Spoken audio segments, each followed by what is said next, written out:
살딩크라는 말을 들어보신 적이 있으세요? 히딩크는 들어봤는데 도대체 살딩크는 뭔가? 이 살딩크는 2002년 월드컵 우리 국가대표였던 히딩크 감독님을 보좌해서 코치진에 있었던 박항서 감독입니다. 박항서 감독이 지금 현재는 베트남에서 국가대표 축구팀을 이끌고 있는데, 자, 베트남이 쌀이 유명하잖아요, 그렇죠? 자, 저기 지금 나와 있죠. 자, 저 베트남이 쌀이 유명한데 베트남에서는 히딩크다 해서 쌀딩크 이렇게 이야기를 합니다. 현재는 박항서 감독님이 베트남 현지에서는 박당손이라고 별명이 또 불린다고 합니다. 베트남어로 당손은 운이 좋은 시간, 운이 좋은 때라는 의미라고 합니다. 그것도 그럴 것이 지금 베트남 축구는 승승장구하고 있어요. 얼마 전에 지난주에 동남아시아 팀들끼리 이제 거의 월드컵과 같은 축구 경기를 했습니다. 이제 내려주셔도 돼요. 그랬는데 거기에서 60년 만에 베트남이 우승을 했대요. 그래서요, 지금 우리나라 거의 2002년과 같은 그러한 열광과 존경과 사랑이 누구에게? 박항서 감독에게 가 있다고 합니다. 그 인기가 얼마나 높은지 베트남의 국부, 민족의 아버지라고 불리는 호치민과 맞먹을 정도의 인기를 박항서 감독이 지금 받고 있습니다. 그래서 어느 일간지를 보니까 박항서 감독이 그렇게 베트남 국민들로부터 존경과 사랑을 받는 이유가 어디 있는가? 4가지로 이야기를 하더라고요. 첫 번째, 실력이에요. 당연하죠. 실력으로 베트남 축구를 한 단계 업그레이드 시켰다, 이런 평가를 받습니다. 보니까요, 23세 이하의 아시아 축구 팀들이 다 경기를 했는데 여러분 거기에서 준우승을 했습니다. 우리나라는 준우승도 못했어요. 4강에 들었어요. 우리나라보다 더 뛰어난 성적을 얻었습니다. 그리고 2018년도 자카르타 팔렘방 아시안게임 때 우리나라는 극적인 우승을 거뒀는데 이 베트남은 4강까지 올라갔어요. 여러분 그 이전까지는 아시안게임에 한 번도 16강 이상을 들어가 본 적이 없는데 4강에 올랐습니다. 그리고 여러분 스즈키컵이라는 거기에서도 무패 우승을 했고요. 얼마 전에 끝난 동남아시아 축구대회에서 우승을 했어요. 실력으로 보였던 박항서 감독. 두 번째는 배려예요. 이런 일례가 있다고 합니다. 축구단이 베트남에서 말레이시아로 가는 비행기 안에서 부상을 당한 선수가 있었는데요, 그 선수를 위해서 자신의 비즈니스 좌석을 바꿔줬대요. 그러니까 자신은 이코노미석, 작은 아주 그냥 작은 좌석이잖아요. 자, 거기 앉고 부상당한 선수에게 비즈니스석을 내주었다. 배려의 아이콘. 세 번째는 믿음이에요, 믿음. 자, 베트남 축구하면 많은 사람들이 이렇게 이야기합니다. 베트남 축구 체력이 약해. 오랫동안 뛰지 못한다. 이런 평가를 많은 방송에서 했습니다. 그런데 자기가 직접 맡아보니까 베트남 선수들 충분히 체력적으로 대등하게 경기할 수 있다. 이 믿음 가지고 베트남 선수들을 격려하고 믿음을 심어주었습니다. 그랬더니 그들이 그 믿음을 가지고 함께 하나가 되더니 놀라운 업적들이 이루어지게 되었다는 거죠. 변방에 우리는 못해 라는 마음으로 가지고 있었던 베트남 축구 선수들에게 잠재력을 깨워주었던 감독이었습니다. 마지막 4번째가 마음가짐이에요. 마음가짐.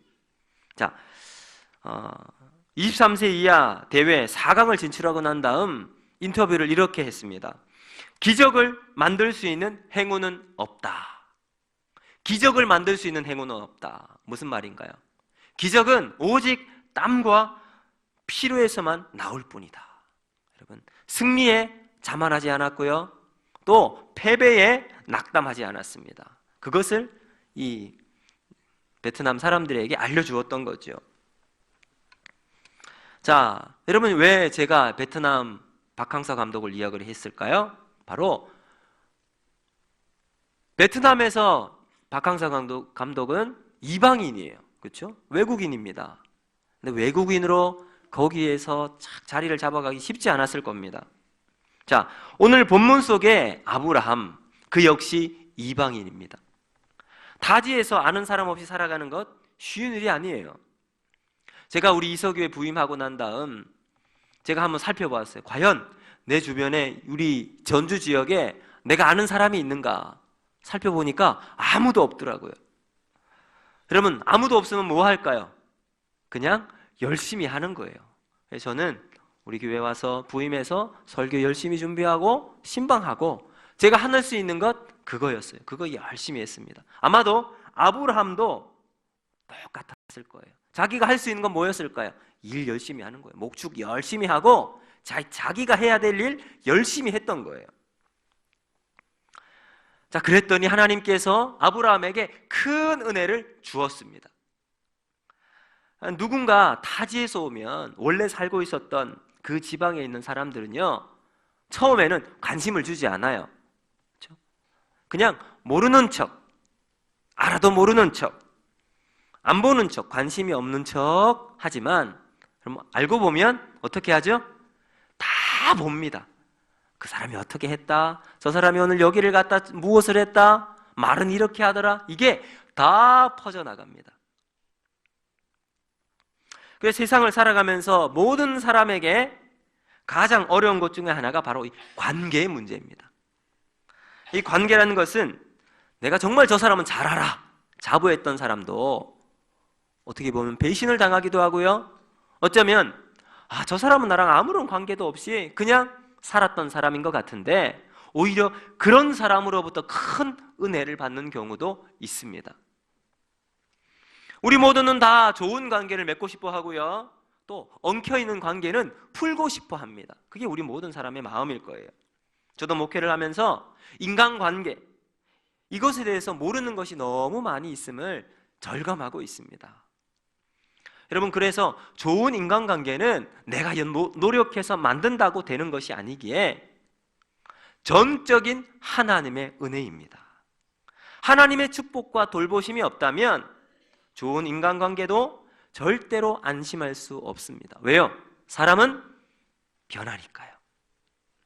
하지만 하나님의 은혜가 임하면 그렇게 힘들고 예민하게 짝이 없던 사람이요, 아름다운 관계로, 또 굳건한 축복의 관계로 변하게 될 줄로 믿습니다. 자, 오늘 말씀은 바로 아브라함과 아비멜렉의 관계에 대한 이야기예요. 자, 아브라함과 아비멜렉, 그 첫 만남은 그렇게 아름답지 않았습니다. 아비멜렉이 자기 아내 사라를 누이라고 속여요. 그리고 이 아비멜렉이 살고 있던 그랄 땅으로 이주해서 갔어요. 그래서 아비멜렉은 아무런 의도 없이 아브라함의 아내 사라를 보고 자신의 아내로 딱 맞이하려고 했습니다. 그때 하나님이 아비멜렉의 꿈에 나타나셔서 그것을 딱 막으셨어요. 오히려 호통을 치고 사라를 범하지 말라고 이렇게 이야기를 하자 놀란 아비멜렉이 많은 재물과 함께 사라를 아브라함에게 보내어 주었어요. 여러분, 이때 아비멜렉의 마음이 어땠을까요? 나는 아무 잘못도 없는데 이게 무슨 날벼락인가? 마음이 좋지 않았을 거예요. 여러분, 그 다음부터 아비멜렉과 아브라함은 서로 깊이 있는 관계를 맺지 않았을 거예요. 그런데 절대 나는 저 사람과는 관계에 엮이기도 싫어. 오히려 저 사람은 그냥 알아서 살라고 그래. 나는 저 사람 이제 더 이상 아무런 관계 없는 사람이야. 이렇게 마음 먹었던 사람인데, 근데 이상하게 엮이는 경우가 있잖아요. 오히려 그렇게 마음을 먹었는데 마음이 쓰이고 또 관심을 두게 되는 것이, 여러분, 그게 사람의 관계예요. 오늘 여러분 가운데 아비멜렉과 같은 마음으로 어떤 사람에 대해서 서운한 마음, 서운한 감정을 가지고 계신 분이 계시다면 오늘 주신 말씀이 여러분에게 다시 한번 회복이 되어지고 하나님의 음성으로 들리는 축복이 있기를 주님의 이름으로 축복합니다. 자, 첫 만남이 이렇게 꼬였어요. 참 안 되려고 하면 첫인상이 좋아야 하는데 첫 만남부터 이렇게 꼬여버린 이 아브라함과 아비멜렉. 그런데 오늘 말씀을 보니까 놀란 반전이 일어나고 있지요. 아비멜렉은 아브라함과의 관계 이후로 아브라함의 이야기를 전해 듣게 됩니다. 아브라함이 가는 곳마다 승승장구하는 거예요. 목축업을 한다? 양떼가 불어나기 시작하고요. 또 저곳에 우물을 판다? 여러분 그 당시 우물은요, 뭐 로또 타는 것보다 더 힘든 거예요.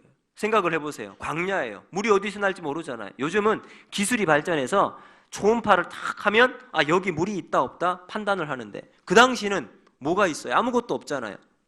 그런데 아브라함이 여기 우물을 파볼까? 파요. 그러면 거기에서 물이 나오는 거예요. 여러분 이런 일들이 여러분 그곳에 퍼지기 시작하는 거예요. 이야, 아브라함이 이번에도 또 우물을 팠대.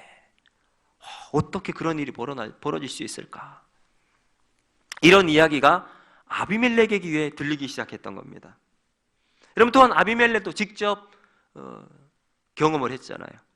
아브라함이 가장 위기의 순간에 하나님이 자신의 꿈에 나타나셨어요. 그리고 아브라함을 보호해 주신 것을 아비멜렉이 경험을 했습니다. 그럼 이것은 뭐라 설명할 수 없는 차원이 다른 든든함이에요. 하나님의 인도하심, 보호하심이었어요. 아마도 아비멜렉의 마음 한쪽 구석에는 나도 저랬으면 좋겠다 하는 마음이 들지 않았을까요? 여러분 그래서 22절 한번 보십시오. 22절 말씀으로 같이 한번 읽겠습니다. 시작. 그때에 아비멜렉과 그 군대 장관 비골이 아브라함에게 말하여 이르되 내가 무슨 일을 하든지 하나님이 너와 함께 계시도다. 아멘. 자, 아비멜렉이 아브라함을 찾아갑니다. 그런데 뜻밖의 이야기를 하는 거예요. 내가 사실은 너의 모든 모습을 쭉 살펴보았다. 네가 무슨 일을 하든지 하나님이 너와 함께 하시는 것을 내가 보고 있다. 그럼 무슨 의미일까요? 첫 만남 이후로 아마도 아브라함을 보기 싫었을 거예요. 저 사람 멀리하고 싶은 사람, 탁 찍었던, 어쩌면 경계의 대상, 점점 강성해지니까 저 사람 경계의 대상으로 보고 있었을 겁니다. 그래서 어쩌면 아비멜렉에게는 좋은 조직이 있잖아요. 나라의 왕이니까 좋은 정보 조직을 다 동원해서 아브라함이 지금 어떤 일을 하고 있는지, 아브라함에게서 일어나고 있는 크고 작은 일들을 다 정보를 수집해서 다 듣고 있었을 수도 있습니다.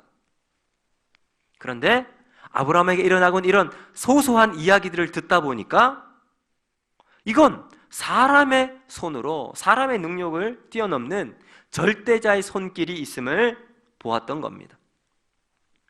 인간적으로 불가능했던 100세의 아들을 낳았다는 소식을 아비멜렉이 들었었고, 목축업과 농사를 병행해서 짓는데 그럼 항상 잘 되는 거예요. 어려움을 만났는데 그 어려움을 신기한 통로로 극복하는 거예요. 오히려 그곳의 자리를 확장하고 넓혀가는 것을 보게 되었습니다. 살펴보면 살펴볼수록 뭔가 확실한 누군가의 손길이 함께함을 아비멜렉이 보고 있었던 거죠. 무슨 일을 하든 무슨 역경을 만나든 좌절하지 않고 희한하게 뚫고 나가는, 그래서 성공의 가도를 달려나가는 아브라함을 보았던 겁니다. 분명히 뭔가 보이지 않는 큰 힘이 그를 돕고 있음을 아비멜렉이 경험하고 있었던 겁니다. 사랑하는 성도 여러분, 하나님의 사람은 똑똑하고 유능한 사람을 의미하지 않습니다. 누가 하나님의 사람으로 하나님이 우리를 부르실까요? 성공하는 사람을 하나님 찾지 않으십니다. 누구를 찾으실까요? 하나님은 하나님과 함께하는 사람을 찾으실 줄로 믿습니다. 여러분, 하나님이 함께 하시는 사람은 다른 사람도 알고 있고요, 자기도 알고 있어요. 내 이웃도 저 사람 하나님이 함께 하시는 사람이야, 알고 있어요. 자기도 그렇게 느끼고 있습니다. 이건 내가 잘해서 되는 것이 아니야. 분명히 하나님이 함께 하시는 손길이 있어. 이것을 경험하는 사람이에요. 시간이 가면 갈수록 그 사람의 배경과 능력으로는 도저히 이룰 수 없는, 상상도 할 수는 없는 일들을 해내고야 맙니다. 여러분, 아비멜렉이 이것을 볼 때에 하나님이 아브라함과 함께하지 않고서는 아브라함이 저렇게 승승장구할 수 없다. 도저히 저런 일을 감당할 수 없는 이치다. 내가 여기 사람들을 너무나도 잘 알고 이 땅도 잘 알고 있는데 저런 일이 단순히 사람의 능력과 힘으로 이루어질 수 없는 것을 아비멜렉이 느꼈던 거예요. 그리고는 몇 년째 지켜보았던 그는 그냥 더 이상 지켜보는 단계로만 멈출 수 없었습니다. 그리고 결심을 합니다. 그리고 아브라함에게 달려가요. 그리고는 23절에 이렇게 이야기합니다. 자, 우리 23절 말씀 같이 한번 읽어볼까요? 시작. 그런즉 너는 나와 내 아들과 내 손자에게 거짓되이 행하지 아니하기를 이제 여기서 하나님을 가리켜 내게 맹세하라. 내가 내게 후도한 대로 너도 너와 내가 머무는 이 땅에 행할 것이니라. 아멘. 그럼 무슨 의미예요? 우리 잘 지내보자 하는 의미입니다. 자기가 보니까 하나님이 함께하는 저런 사람, 적으로 두어야 할까요? 친구로 두어야 할까요? 친구로 두어야 되겠죠. 여러분, 지금 그래서 아비멜렉이 나랑 화친을 맺읍시다, 우호 조약을 맺고 있는 거예요. 여러분, 그런데 여러분, 보통 이런 우호 조약을 맺으면 보통은 힘이 작은 사람이 큰 사람을 찾아가서 우리 화친을 맺읍시다 이렇게 이야기하죠. 그런데 오늘은 반대예요. 누가 먼저 와요? 그 나라의 임금인 왕인 아비멜렉이 아브라함을 찾아와서 화친을 맺자고 하고 있습니다. 자, 여러분, 우린 여기에서 두 가지 중요한 사실을 발견할 수 있습니다. 첫 번째, 여러분, 우리 주변에 많은 사람들이 우리를 보고 있다라는 것입니다. 전혀 관심을 두지 않을 것 같은데 유심히 살펴보고 있습니다. 여러분, 누군가 우리에게 겉으로 잘해주는 사람이 있습니다. 그런데 그냥 겉으로 잘해주는 것뿐만 아니라 속으로 우리의 모든 모습을 살펴보고 있다라는 거예요. 어쩌면 속으로 의심의 눈길을 가지고 우리를 살펴볼 수도 있습니다. 반대로 전혀 관심 없는 모습처럼 보일 수 있지만 어쩌면 더 많은 관심으로 시간을 두고 지켜볼 수도 있다라는 거죠. 그리고는 판단을 합니다. 저 사람 어떻게 나랑 다른 삶을 살아가고 있지? 과연 저들의 삶과 우리의 삶은 어떻게 다른지 비교해 봅니다. 그리고 판단해 봅니다.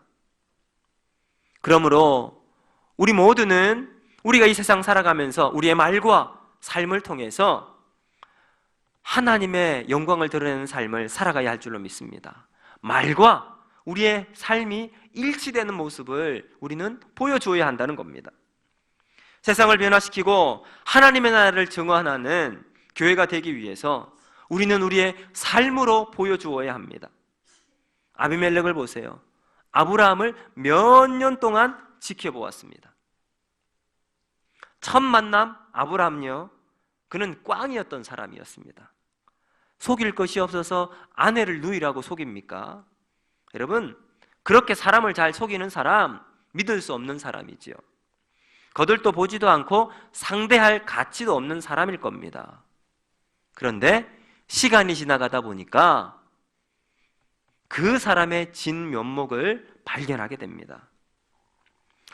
아브라함에게서 하나님을 발견한 거예요. 하나님의 인도하심을 보게 되었습니다. 여러분, 순간은 착각할 수 있습니다. 잠깐 볼 때는 저 사람 정말 괜찮은 사람이야. 내가 한번 이야기도 해보고 식사도 해봤는데 저 사람 정말 믿을 수 있는 사람이야. 어떤 사람은 첫눈에 보고 저 사람 아예 안 될 사람이야. 내 눈이 얼마나 정확한데. 우리는 이렇게 판단하죠. 그런데 오래 보면 그 사람의 진 면목을 우리는 발견할 수 있습니다. 그럼 제가 참 좋아하는 시 중에 나태주 시인이 쓴 시가 있습니다. 자세히 보아야 예쁘다. 오래 보아야 사랑스럽다. 너도 그렇다. 여러분, 어떤 말을 하고 있어요? 오래 보고 있으면 사랑스럽게 보입니다. 여러분, 우리도 마찬가지. 오래 보면 그 사람이 어떤 사람인지 드러나게 되어 있어요. 그렇게 몇 년 동안 아브라함을 쭉 지켜보니까 아브라함 뒤에서 보이지 않는, 그러나 너무나도 분명한 위대한 도움의 손길이 있음을 이 아비멜렉이 경험하게 되었습니다. 아브라함의 진면목은 아브라함의 사람됨에 있지 않고요, 아브라함 뒤에서 아브라함을 붙잡고 계시는 하나님을 보게 되었던 거예요. 하나님의 은혜의 손길이 있다는 것을 깨닫게 되었던 겁니다. 사랑하는 성도 여러분, 우리도 아브라함과 같이 하나님의 손길이 머무는 인생이 되기를 주님의 이름으로 축복합니다.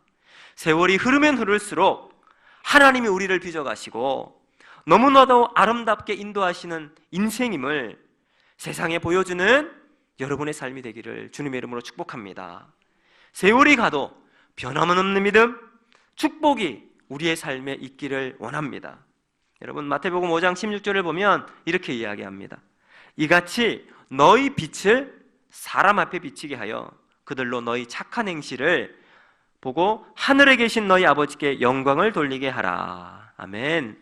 여러분, 우리는 세상의 빛입니다. 우리 옆에 분에게 이렇게 한번 고백할까요? 우리는 세상의 빛입니다. 네, 그렇습니다. 여러분, 우리는 세상의 빛입니다. 빛으로 살아가야 할 사명이 우리에게 있습니다. 빛이 비치면 어둠은 어떻게 되죠? 물러가요. 여러분, 빛이 비치면 세균은요, 살균이 됩니다. 햇빛에 빨래를 널어보세요. 잘 마를 뿐만 아니라 일광욕하면서 모든 이런 것들 다 깨끗하게 되잖아요. 우리 안에 예수의 생명의 빛으로 모든 세상의 어두움을 비추고 하나님의 축복의 통로로 쓰임받는 우리 모두가 될 수 있기를 주님의 이름으로 축복합니다. 자, 두 번째, 하나님이 함께 하시면 우리 안에 하나님의 향기가 드러난다는 겁니다. 여러분, 집안에 오늘 된장국을, 아버님 청국장을 한번 끓여보세요. 집안에 어떤 냄새가 납니까? 청국장 냄새가 진동을 합니다. 자, 그러고 밖에 있다가, 여러분, 제가 가끔 이제 3층에 있다가 4층으로 밥을 먹으러 올라가면요, 아내가 된장국을 끓이거나 청국장을 해놓으면 아내는 잘 몰라요. 여보, 이 청국장 냄새가 집안에 가득해. 아내는, 나는 그렇게 냄새 잘 안 나는데? 밖에서 들어온 사람은요, 금방 알아요. 집안에 청국장이 탁 차 있고요, 옷에, 몸에 쫙 배어 있습니다. 근데 반대로 여러분, 집에 향초를 키워보세요. 향초를 탁 피워보세요. 그러면 그 향이 온 집에 가득해요. 옷에도 배고요, 내 몸에도 배어 있습니다. 고린도후서 2장 14절을 보면요, 이렇게 말씀합니다. 항상 우리를 그리스도 안에서 이기게 하시고 우리로 말미암아 각처에 그리스도의 냄새, 그리스도를 아는 냄새를 나타내시는 하나님께 감사하노라. 아멘. 뭐라고 말씀합니까? 그리스도를 아는 냄새를 나타내시는 하나님께 감사하노라. 자, 15절을 보면 우리는 구원받은 자들에게나 망하는 자들에게나 하나님 앞에서 그리스도의 뭐라고요? 향기니. 아멘. 여러분, 우리는 그리스도 앞에서, 사람 앞에서 그리스도의 향기가 되어야 할 줄로 믿습니다. 여러분, 그래서 이제 그리고 나 16절에 이렇게 말합니다. 이 사람에게는 사망으로부터 사망에 이르는 냄새요, 저 사람에게는 생명으로부터 생명에 이르는 냄새라. 누가 이 일을 감당하리요? 사랑하는 성도 여러분, 여러분이 그리스도의 향기가 되기를 주님의 이름으로 축복합니다. 그럼 이제 말씀을 맺도록 하겠습니다. 앞서 말씀을 시작하면서 박항서 감독의 이야기를 말씀드렸습니다. 박항서 감독이 성공할 수 있었던 비결은 바로 2002년에 히딩크 감독과 함께 우리나라 국가대표팀을 일했기 때문입니다. 히딩크 감독님이 했던 전술, 선수들을 어떻게 대했고 어떻게 그들이 힘들었을 때, 좌절했을 때 힘을 주었고 이 승리했을 때 어떻게 그 승리를 계속해서 이어나갈 수 있었는지, 그것을 직접 몸으로 배웠기 때문이라는 거죠. 여러분, 우리도 마찬가지입니다. 누구와 함께 있느냐, 거기에 우리의 믿음의 승패가 있을 줄로 믿습니다. 여러분, 우리는 우리 주님과 함께하는 삶을 살아가야 합니다. 인생의 승패의 키, 바로 예수 그리스도 그분께 있는 줄로 믿습니다. 오선학교를 세운 남강 이승훈 선생님의 이야기가 있습니다. 이승훈 선생님이 함경북도, 평안북도 정주군에 있는 오산에 오산학교를 세웠어요. 민족 정신으로 참 학교에 이 많은 사람들, 뭐 많진 않았어요. 근데 그 학생들을 정말 똘똘 교육을 시키고 민족 정신을 키우는 학교로 이제 만들었습니다.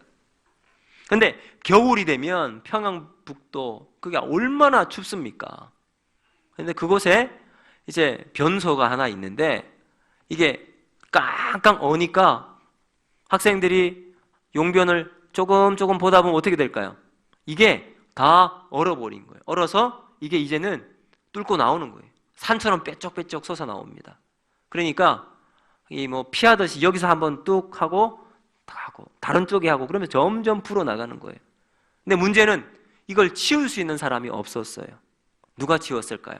남강 이승훈 선생님이 치웠습니다. 한 손에 도끼를 잡고 수염이 있던 수염을 탁 부여잡고서는 땀을 흘리면서 얼어있는 그 누런 것을 도끼로 탁 부숩니다. 근데 그렇게 도끼질을 하다가 누런 조각이 입속으로 들어가는 거예요. 그런데도 그 일을 계속해서 했습니다. 여러분, 그 후 3일 만세운동을 한 다음 남강 이승훈 선생도 독립운동을 했다는 이유로 옥고를 치르게 됩니다.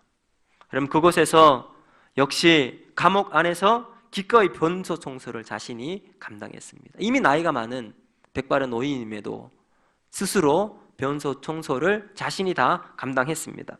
추록하는 마지막 날, 그는 마지막 하나님께 이렇게 기도합니다. 하나님, 이제 저는 나갑니다.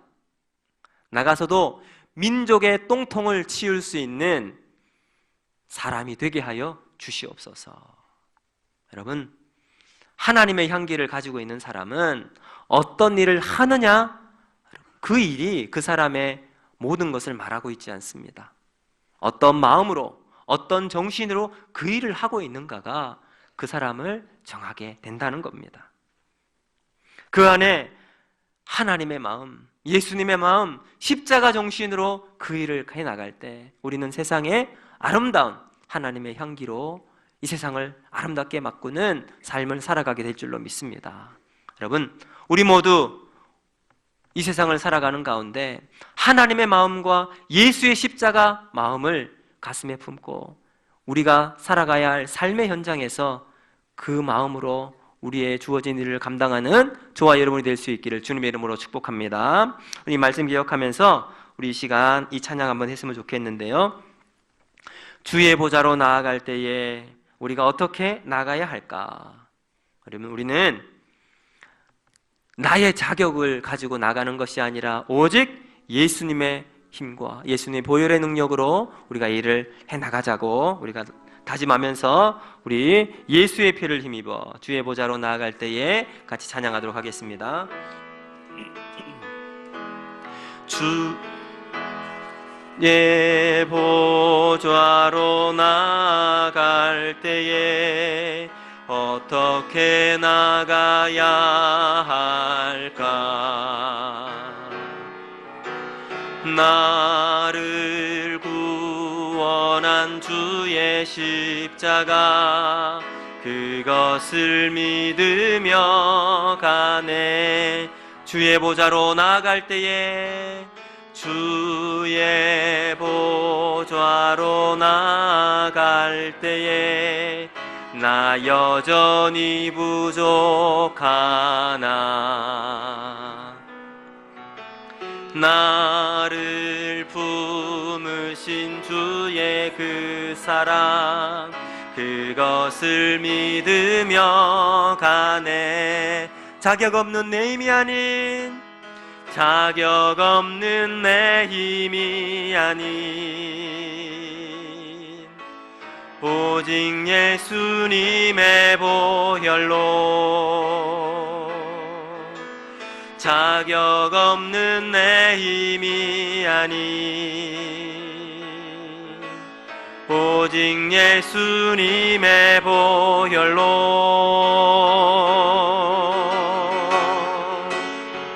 십자가의 보혈 완전하신 사랑 힘입어 나갑니다. 십자가의 보혈 완전하신 사랑 힘입어 예배합니다. 자격 없는 내 힘이 아닌, 자격 없는 내 힘이 아닌, 오직 예수님의 보혈로, 자격 없는 내 힘이 아닌, 오직 예수님의 보혈로, 십자가의 보혈 완전하신 사랑 힘입어 나갑니다. 십자가의 보혈 완전하신 사랑 힘입어 예배합니다. 다시 한번 십자가의 보혈 완전하신 사랑 힘입어 나갑니다. 십자가의 보혈 완전하신 사랑 힘입어 예배합니다.